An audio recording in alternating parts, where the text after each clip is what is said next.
اپنے گھر سے وضو کر کے مسجد کو آتا ہے اور بعد جماعت نماز ادا کرتا ہے تو اللہ تبارک و تعالیٰ ایسے انسان کو بھی مکمل حج کا ثواب عطا کرے گا. ایک حاجی کو جتنا ثواب ملتا ہے وہ سارا ثواب تمہیں ملے گا. اللہ. ایک روایت میں ہے کہ وضو کر کے پیدل چل کے آئے, ایک روایت میں ہے کہ وضو کر کے مسجد کو آئے اور با جماعت تکبیر اولا کے ساتھ نماز پڑھے. جب امام اللہ اکبر کہتا ہے تو اسی کے ساتھ جماعت میں شریک ہوتا ہے اور وہاں سے نماز مکمل ادا کرتا ہے تو اللہ تبارک و تعالیٰ اسے مکمل ایک حاجی کا ثواب عطا کرتا ہے. ذرا غور کرو, حاجی لاکھوں پیسے خرچ کر کے جاتا ہے اور وہاں جانے کے بعد اگر جو واجبات حج میں اگر ایک عمل بھی اس سے چھوٹ گیا, حج باطل, لاکھوں کا پیسہ برباد. ایک عمل بھی واجبات میں سے, عرفہ نہیں ملا, مکمل حج چلا گیا اس کا. واجبات میں سے کوئی ایک طواف نہیں کر لیا, کسی جگہ پر قیام نہیں کیا, واجبات میں سے ایک واجب بھی چھوٹ گیا, مکمل حج اس کا باطل ہو جائے گا, اس کا پیسہ برباد ہو جائے گا, سب برباد ہو جائے گا. اللہ یہ کہ وہ دم دے دیں, وہ ایک جانور قربان کر دے, اس کا کفارہ ادا کر دے تو الگ مسئلہ ہے. لیکن وہ انسان نہ پیسے خرچ کیا, نہ واجبات کا ڈر, کچھ نہیں, یہاں بیٹھے بیٹھے اگر اپنے گھروں سے وضو کر کے مسجد کو آتے ہیں, با جماعت نماز ادا کرتے ہیں تو مکمل ایک حاجی کا ثواب تمہیں ملے گا. یہ پیارے نبی صلی اللہ علیہ وسلم نے بتایا ہے. اسی طرح حاضرین, ایک چھٹا عمل یہ ہے کہ پیارے نبی صلی اللہ علیہ وسلم کے پاس کچھ غریب صحابہ آئے اور آ کر کہنے لگے, اللہ کے نبی, ہمارے سے زیادہ مالدار صحابہ آگے نکل رہے ہیں ثواب میں. مالدار جو صحابہ ہیں, مالدار جو لوگ ہیں, وہ نیکیوں میں ہم سے بہت آگے بڑھ رہے ہیں. ہم نماز پڑھتے ہیں, وہ بھی نماز پڑھتے ہیں, ہم روزہ رکھتے ہیں, وہ بھی روزہ رکھتے ہیں, ہم جو کام کرتے ہیں وہ بھی کام کرتے ہیں, لیکن ان کے پاس پیسہ ہے, ان پیسوں کے ذریعے سے وہ صدقہ کرتے ہیں, وہ خیرات کرتے ہیں, غریب مسکین یتیموں کی مجبوری کو پورا کر دیتے ہیں, مہمانوں کی مہمان نوازی کرا لیتے ہیں, سب کچھ کرتے ہیں, حج کرتے ہیں, زکوٰۃ نکالتے ہیں. وہ عمل ہم نہیں کر سکتے اس لیے کہ ہمارے پاس پیسہ نہیں ہے. کیا کریں گے اللہ کے نبی؟ اللہ کے نبی صلی اللہ علیہ وسلم نے فرمایا, دیکھو ایک فارمولا بتاتا ہوں, تم اس پر عمل کر لو گے, جتنا مالدار پیسوں کے ذریعے ثواب کما رہا ہے وہ سارا ثواب تمہیں بھی ملے گا. صحابہ نے پوچھا کون سا ہے, بتا دیجئے. اللہ کے نبی نے فرمایا, اگر تم نماز کے فرض نماز کے بعد 33 مرتبہ سبحان اللہ, 33 مرتبہ الحمدللہ اور 34 مرتبہ اللہ اکبر کا ذکر کرتے ہو تو اللہ تبارک و تعالیٰ وہ سارا ثواب عطا کرے گا جو مالدار لوگ پیسوں کے ذریعے سے ثواب عطا لیتے ہیں. اللہ اکبر. کیا ہے, صرف ہم چاہے تو دن میں 5 مرتبہ فرض نماز ہے, ان فرض نمازوں کے بعد اگر یہ کریں گے تو ہم سارا ثواب حاصل کرتے ہیں, صدقہ خیرات کا, قربانی کا اور دیگر حج کا, عمرے کا. جو مالدار پیسوں کے ذریعے ثواب کماتا ہے وہ سارا ثواب صرف سبحان اللہ 33 مرتبہ, الحمدللہ 33 مرتبہ, اللہ اکبر 34 مرتبہ تم فرض کے بعد پڑھ لو, اللہ تبارک و تعالیٰ تمہیں سارا کا سارا اجر ثواب عطا کرے گا. اس میں حج کا بھی آ گیا, عمرہ کا آ گیا, قربانی کا آ گیا, صدقہ و خیرات کا آ گیا. اہل علم نے یہی بات استدلال کی ہے یہاں پر کہ مالدار انسان پیسوں کے ذریعے سے جو ثواب کماتا ہے وہ سارا ثواب تمہیں بھی مل جائے گا. تو اللہ کے نبی نے کہا اس فارمولے کو یاد رکھو, اگر یہ فارمولہ امیروں کو بھی معلوم ہو گیا تو وہ تم سے بھی آگے نکل جائیں گے. دیکھو تو یہ چھپ چھپ کر عمل کرتے تھے, بعد میں مالدار صحابوں کو بھی معلوم ہو گیا, وہ بھی ذکر کرنا شروع کر دیے. پھر پیارے نبی کے پاس آئے اللہ کے نبی, مالدار صحابہ کو بھی معلوم ہو گیا, وہ بھی عمل کر رہے. اللہ کے نبی نے کہا جب نیکی میں وہ آگے بڑھنا چاہے تو میں کچھ بھی نہیں کر سکتا. اللہ, لیکن اتنی تو بات ہے, اگر یہ تسبیح فرض نماز کے بعد ادا کرو گے, آپ کو مالدار جو پیسوں کے ذریعے ثواب کماتا ہے وہ آپ کو ثواب میسر ہو جائے گا, ثواب حاصل ہو جائے گا. اب یہاں پر اختتام میں چند باتیں یہ بات بتانا چاہتا ہوں. یہ جتنے اعمال میں نے بتائے, یہ عمل کرو تو حج کا ثواب, یہ عمل کرو تو حج کا ثواب, آپ کو حج کا ثواب ملے گا, لیکن حج جو فرض ہے وہ ادا نہیں ہوگا. فرض حج ادا کرنے کے لیے آپ کو کعبۃ اللہ کو جانا پڑے گا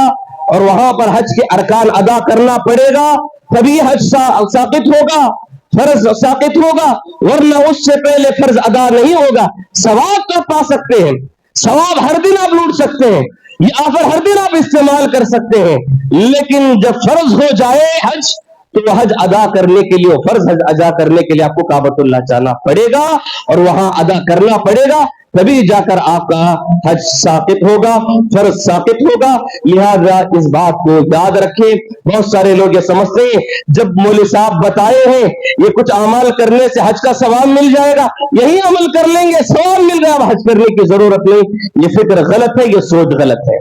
اسی طرح حاضرین بہت سارے احباب کو یہ حج کا جو ثواب ہے یہ اعمال کسی کو نہیں معلوم، بہت کم لوگ جانتے ہیں، لیکن اتنی جہالت ہے، اتنی بے دینی ہے کہ لوگوں کو خرافات معلوم ہے، بے دینی کی بات معلوم ہے، لیکن ان کو کتاب و سنت میں اللہ کے نبی صلی اللہ علیہ وسلم نے ہمارے لیے کیا سہولت دی ہے وہ نہیں معلوم ہے۔ حج یہاں پر کر سکتے ہیں، مسجد میں آ کر آپ نماز پڑھ لیے تو جماعت کے ساتھ تو حج کا ثواب ہے، اشراق کی نماز کا انتظار کر کے آپ پڑھ لیے تو حج کا ثواب ہے، بہت سارے ثواب آپ کے سامنے رکھا ہو، یہ عمل معلوم نہیں، لیکن لوگوں کے اندر یہ مشہور ہے، یہ عقیدہ رکھتے ہیں اجمیر کا سفر کرو حج کا ثواب مل جائے گا۔ کچھ لوگ کہتے ہیں 7 مرتبہ اگر اجمیر کا حج کرو گے، سفر کرو گے تو 1 مکمل حج کا ثواب دیا جائے گا۔ کون سی اجمیر کی درگاہ حدیث میں آ گئی؟ کون سا اجمیر کا مقام قرآن میں آ گیا؟ کس نبی نے کہا، کس صحابی نے کہا کہ اجمیر کا سفر کرو 7 مرتبہ حج کا ثواب مل جائے گا؟ کسی بابا کے پاس کسی درگاہ کا سفر کرو تو تمہیں عمرہ کا ثواب ملے گا، حج کا ثواب ملے گا۔ یہ سب واہیات باتیں ہیں، یہ سب بیکار باتیں ہیں، خرافات ہیں۔ خرافات ہمارے دماغوں میں جنم لے چکی ہیں۔ ایسا لگتا ہے ادا نہ کرو تو بہت بڑا گناہ ہو گیا، ادا کر دیے تو بہت بڑا دین کا کام کر لیے۔ جیسا کہ مثال کے طور پر شادی کے رسم و رواج ہیں، شادی اس وقت سمجھتے ہیں شادی اس وقت تک نہیں ہوگی جب تک ہلدی کا رسم نہیں ہوگا، جب تک پان کا رسم نہیں ہوگا، جب تک چڑیوں کا رسم نہیں ہوگا، جب تک جنبات کا کھانا نہیں کھائیں گے کھلائیں گے نہیں ہوگا، شادی ہو گئی تو کیک نہیں کاٹیں گے، اس وقت تک نکاح کی خوشی نہیں ہوگی۔ یہ سب غیر مسلموں کی روایتیں لائے ہیں اور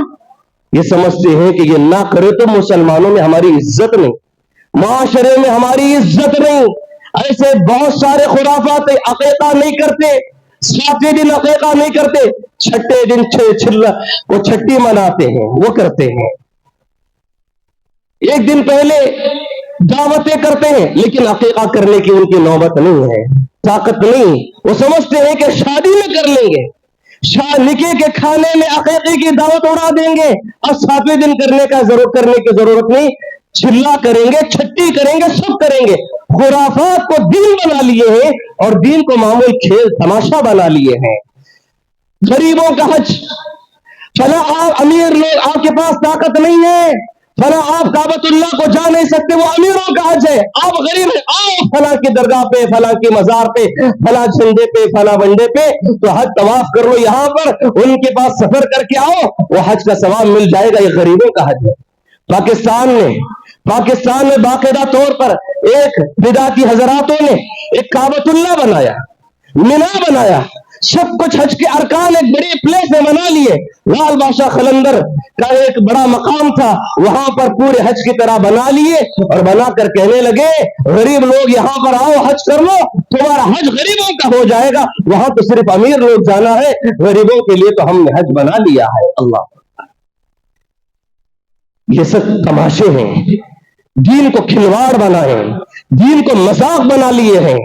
اسلام جو اصل ہے اس کی کوئی حقیقت نہیں ہمارے پاس۔ جو مخصوص اعمال میں نے آپ کو بتائے، اگر وہ دن میں عمل کر لیں گے تو ہر دن ایک دن کئی حج کا ثواب پا سکتے ہیں، لیکن ہمارے اندر اس کا شوق نہیں۔ بدعت، خرافات، ان تمام چیزوں کے بے دینی کو دین سمجھ کر ایسا عمل کرتے، اگر عمل نہ کرو تو معاشرے میں میری عزت نہیں۔ بعض حضرات ایسے ہیں فضول دعوتیں اڑاتے ہیں، بے دینی کے نام پہ دعوتیں کرتے ہیں اور کر کے کہتے ہیں کہ ہم کھلانے والے ہیں، بھائی اللہ پیسہ دیا ہم کھلا رہے ہیں، آپ بیچ میں کیوں ٹوک رہے ہیں؟ ارے کھلانا ہے تو اس جگہ پہ کھلا جہاں اسلام نے بتایا ہے۔ جہاں دین کہتا ہے وہاں کھلا، جس کو کھلانا ہے اس کو کھلا. اپنے پاس پیسہ لے کر دین کے غلط دلائل کو لے کر غلط انداز میں پیش کرنا، دین کو غلط رخ سے پیش کر کے اور اپنے آپ کو پیسے اڑانے اور لوگوں میں شہرت پانے، لوگوں میں بڑا مقام پانے کے لیے بہت سارے اعمال کرتے ہیں. وہ ثواب نہیں، جتنا پیسہ خرچ کرو گے اتنا گناہ ڈھونو گے تم اپنے کندھوں پہ. لہذا بہتر یہی ہے جو اللہ کے نبی صلی اللہ علیہ وسلم نے کتاب و سنت کی روشنی میں باتیں بتائی ہیں اس پر عمل کرو تو اللہ تبارک و تعالی ہر چیز پر ثواب عطا کرے گا. دعا ہے کہ اللہ تبارک و تعالی جن لوگوں کو حج کرنا میسر نہیں ہوا ہے، جن کے پاس طاقت نہیں ہے، میں رب العالمین سے میرے لیے اور آپ کے لیے میں یہی دعا کرتا ہوں کہ اللہ تبارک و تعالی ہم تمام کے اندر زندگی میں ایک مرتبہ استطاعت و طاقت ہو اور کعبۃ اللہ کی زیارت ہو، حج جیسا فریضہ ہمیں بھی انجام دینے کی توفیق نصیب فرمائے. اللہ تعالیٰ جسے حج و عمرہ کرنے کی توفیق دیا کیے ہیں اللہ ان کو بار بار کرنے کی توفیق عطا فرمائے. جب تک ہو سکے حالت صحت میں کرنے کے ہم سب کو توفیق نصیب فرمائے. بڑھاپے کی عمر میں ارکان ادا نہیں ہوتے اور وہاں جا کر بہت ساری غلطیاں ہوتی ہیں. اے اللہ بڑھاپے کی عمر سے بہتر اپنی نوجوانی کی صحت کی حالت میں ہم سب کو کرنے کی توفیق نصیب فرما. اللہ تبارک و تعالی جن لوگوں کو طاقت نہیں دیا ہے اگر یہاں رہ کر جو اعمال پیارے نبی نے بتائے ہیں ان عمل کو کر کے حج کا ثواب ملنے کی جو بات بتائی ہے اس پر عمل کر کے ہمیں حج و عمرہ کا ثواب حاصل کرنے کی توفیق نصیب فرما. جب تک جیے تو اسلام کی حالت میں کتاب و سنت کی روشنی میں جینے کی توفیق نصیب فرما اور جب ہمارا خاتمہ ہو تو اسلام کی حالت میں ہونے کی توفیق نصیب فرما. بارک اللہ لنا ولکم فی الآیات و ذکر الحکیم انہ تعالی جواد کریم و ملک رحیم.